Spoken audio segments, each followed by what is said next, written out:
Et hola a todos, bonjour, bonjour. Je fais cette petite vidéo pour amorcer le lancement de l'agenda culturel du mois d'octobre. Et vous avez été super nombreux en septembre à parcourir le grand dossier qu'on a fait à propos des 50 ans du coup d'État. Et donc maintenant que cette période un peu frénétique où on a été tous un petit peu à gauche à droite pour essayer de participer aux différents moments des commémorations, on retombe sur Terre et on voit qu'il y a encore des choses à voir et c'est ce l'agenda culturel essaye de vous raconter tous les mois. Depuis, on a commencé le mois de novembre de l'année dernière, donc on est dans... Bientôt, on va accomplir notre première année, et ce ne sont pas 50 ans, mais bon, on commence par la première, hein. Après, on verra jusqu'où cette aventure nous mène. Et donc, on a recensé un petit peu les, euh, les manifestations artistiques qui auront lieu. Je peux vous dire qu'il y a pas mal de choses, à commencer par ce week-end. Donc, modestement, je participe à une expo des peintures à l'Orangerie des Cachons, avec un tableau à moi qui sera exposé parmi une trentaine de tableaux des artistes consacrés, des grands noms du monde de l'art, dont Julio Leparc, qui vit à Cachan depuis longtemps. Donc, vous êtes cordialement invités à ce vendredi 13 à 19h à l'Orangerie des Cachons. Donc, si ça vous dit, vous êtes les bienvenus. Et il y a aussi les portes ouvertes, et c'est week-end, 14 et 15, de 14h à 19h. Donc, je mettrai dans la description de la vidéo les programmes à télécharger. Et donc, si ça vous dit de faire un petit tour, Cachan, c'est RER B, à 10 minutes de Paris. Et ensuite, c'est tout droit jusqu'à l'Orangerie ou jusqu'à chez moi, c'est indiqué sur le plan. Et il y a une trentaine d'artistes qui ouvrent leurs portes, donc c'est vraiment, il y a de quoi faire une belle promenade à Cachan et découvrir plein des manifestations. Voilà, ça c'est pour la partie qui m'est touchée à moi, personnellement. Après, dans les infos qu'on va vous montrer dans la page du blog, comme on a l'habitude, hein, vous recevez l'information sur votre WhatsApp et puis vous allez voir l'info sur le blog. Et il y a une vidéo qui a fait beaucoup de bruit sur un salon des tourismes qui s'appelle Top Reza, qui est la foire de tourisme en France, une des plus importantes d'Europe, avec l'Allemagne, l'Espagne, l'Angleterre. Bon, ben, voilà, elles jouent à peu près dans la même cour. Et moi, ce que je voudrais remarquer, c'est je ne sais pas trop comment le qualifier, mais les mauvais esprits de l'ensemble des journalistes chiliens qui ont donné la nouvelle au Chili à partir d'une vidéo que vous avez peut-être vue où on montrait tous les grands stands de la Colombie, de l'Argentine, du Brésil, du Pérou. Et, euh, et tout d'un coup, on nous montre même pas une chaise, une table, un petit stand de 3 mètres carrés, tout gris, où il y avait marqué Chile.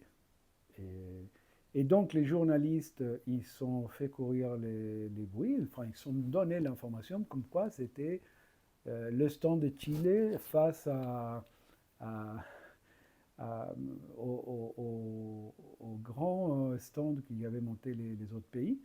Et, et en fait, c'est complètement faux. C'est complètement faux et c'est détourner l'information juste pour faire du buzz, pour appeler, pour faire l'attention, pour faire des likes, pour être vu. Et ce qui est fou, c'est que je crois que c'est Radio BioBio qui a donné la première l'info. En tout cas, moi, je l'ai vu chez eux la première fois. Et ensuite, tout le monde s'est copié, quoi. C'est le truc typique. Et donc, tout le monde a répété cette fausse information. Et cette fausse information, elle est la suivante. C'est-à-dire qu'ils ont fait croire que c'était les stands du Chili dans la foire, dans le salon Top Reza, et pas du tout, parce que le pays n'était pas représenté cette année pour des histoires des budgets, des marketing et des programmations. Et ces stands-là, où il y avait marqué le nom Chile, c'était deux sociétés qui se sont mis ensemble pour aller contacter les clients qu'ils avaient l'habitude de voir quand Chile, comme stand, participait, quand le Chili, comme stand, participait comme pays à cette foire-là. Et donc, pour preuve que quand même, on sait faire les choses comme il faut quand il y a le budget nécessaire. Après, ils disent que Cernato est sorti après, disant que le budget était réduit de 12 à 8 millions de dollars, etc., et qu'il fallait faire des choix. Ça, on peut comprendre ça, mais pour gommer un petit peu cette image que les journalistes ont voulu faire comme si c'était le Chili qui participait comme pays dans ces salons-là. Et je vais vous mettre une vidéo parce que j'ai suivi toutes les précédentes venues du Chili comme pays et vous verrez qu'on n'a rien à envier, même si les stands étaient un peu plus petits que la Colombie ou l'Argentine ou même le Pérou, mais c'était quand même quelque chose qui tenait la route. Et donc, après, la Palme d'Or, c'est évidemment pour le, pour Cernatur et Marca Chile, qui sont les chargés de tout ça, de l'image du Chili à l'extérieur, et Cernatur qui décide à quelle foire ils participent ou pas.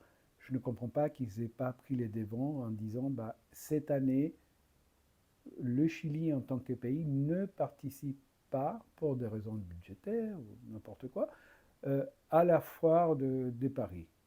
Et ça aurait évité tout le problème des détournements de l'information que les journalistes ont fait pour créer une mauvaise image. Je suppose que c'est un petit peu contre. Tout est bon pour dire que le gouvernement actuellement en place est nul et ils ne savent pas faire les choses.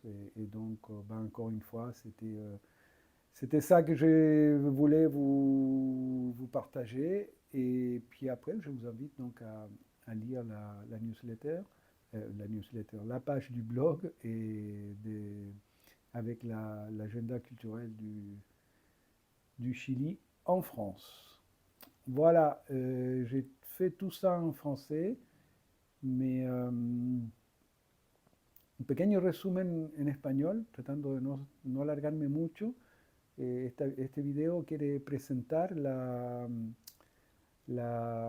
agenda cultural de Chile que hacemos que el blog hace desde hace casi un año, en noviembre del año pasado.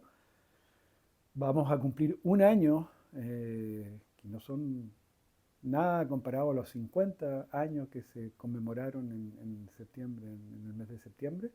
Pero bueno, un año ya es bastante, y 8 años del blog en línea también es bastante.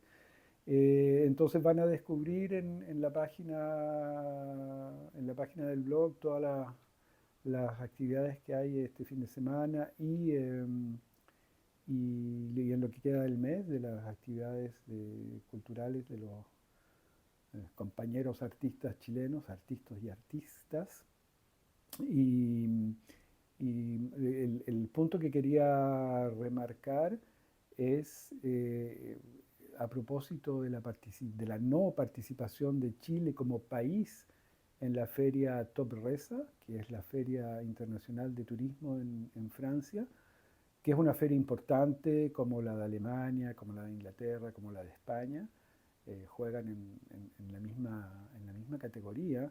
Y Chile este año no vino, pero todo esto se supo por un escándalo que se hizo a propósito de un video que se viralizó en las redes sociales, en la que la persona que puso el video mostraba, no sé si la persona que puso el video, pero en todo caso cuando yo vi ese video, había unas frases que acompañaban el video y que mostraban los stones de Colombia, de Argentina, de Perú, que eran de Brasil, que son stones muy, muy grandes, muy bien hechos.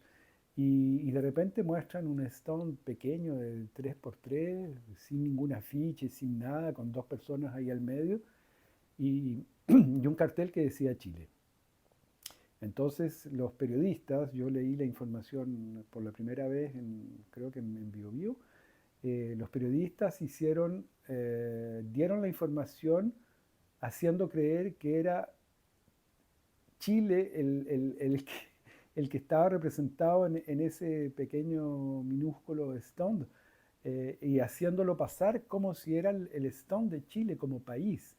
Y en realidad ahí es donde está el problema de la manipulación de la información, porque ese stand era un stand privado que tomaron dos empresas que trabajan con Cernatur y que cuando Chile viene como país hacen parte del stand de Chile, como en las otras oportunidades antes de la pandemia. Chile había participado varias veces y con stand muy bien hechos, muy bien presentados, con buena organización.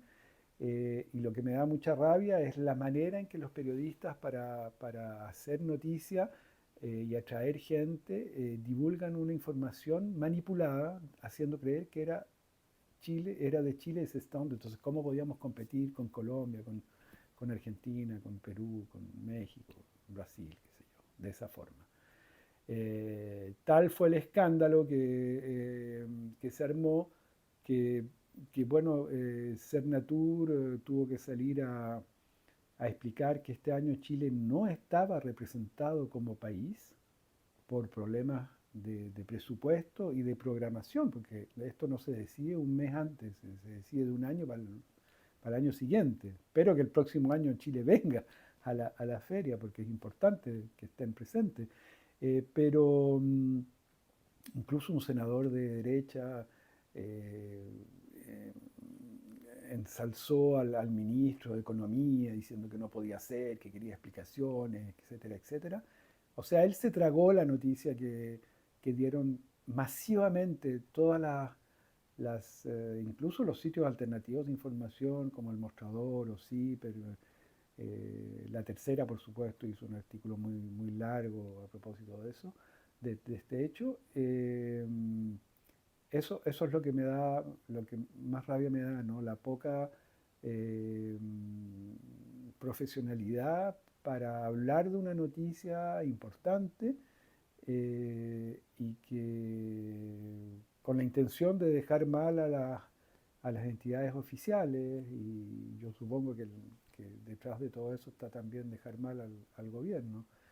Y lamentablemente yo no entiendo cómo Cernatur, sabiendo que no venía a esta feria, sabiendo que había este stand de 3 metros por 3 metros que había sido arrendado por dos compañías que están en Chile y en Argentina y que promueven sus viajes en Patagonia, y que iban a poner el letrero en Chile, ¿cómo Cernatur no hizo un comunicado antes de que comenzara la feria explicando que, bueno, por razones de presupuesto económico Chile no iba a estar presente este año, y eso hubiera evitado cualquier tipo de amalgama como la que se formó?